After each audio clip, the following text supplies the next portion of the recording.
In this video, I'll be showing you step-by-step how to create an invoice in Xero.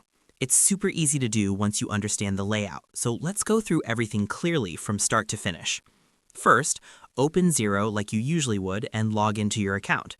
Once you're inside, you'll land on your main dashboard where all your accounting tools are available. From here, go to the top menu and click on Business, then select Invoices from the drop-down list. This will take you to the Invoices page where you can see all your existing invoices in one place. If you want to create a new invoice, simply click on Create New Invoice at the top of the page. Once you click it, a new invoice form will open. At first glance, it might look like a lot, but don't worry, I'll walk you through it step by step.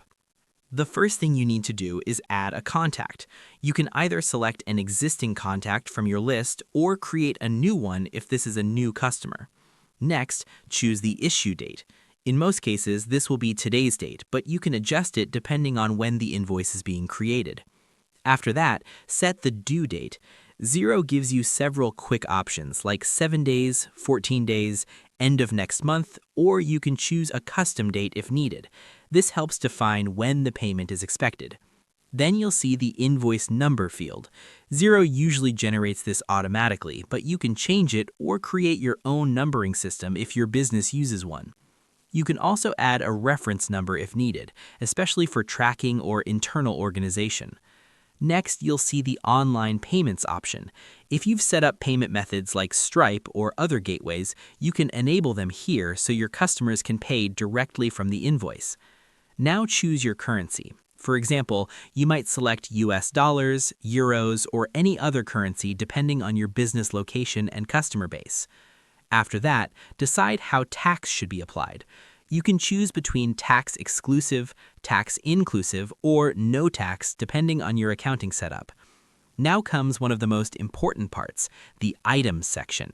This is where you add what you are actually billing for. You can select existing items or create a new item, then enter the quantity, price, tax rate, and Xero will automatically calculate the total amount for you.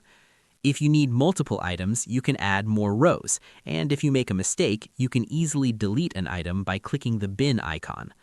Below this section, you'll see a breakdown showing the subtotal, tax amount, and total invoice value, so you can clearly review everything before sending.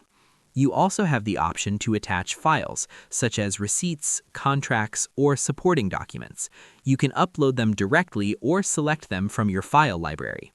There's also a section for notes and history, where you can add internal comments or special instructions about the invoice.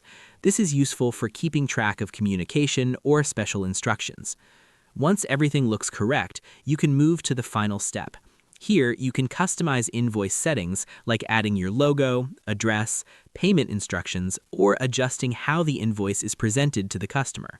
When you're ready, simply click Approve and Email. This will finalize the invoice and send it directly to your customer. After clicking it, you'll be redirected back to the Invoices page where you'll see a confirmation that your invoice has been successfully sent. And that's it. You've successfully created and sent an invoice in Xero. If you have any questions, feel free to leave a comment below and I'll do my best to help you as quickly as possible. Thanks for watching, and I'll see you in the next video.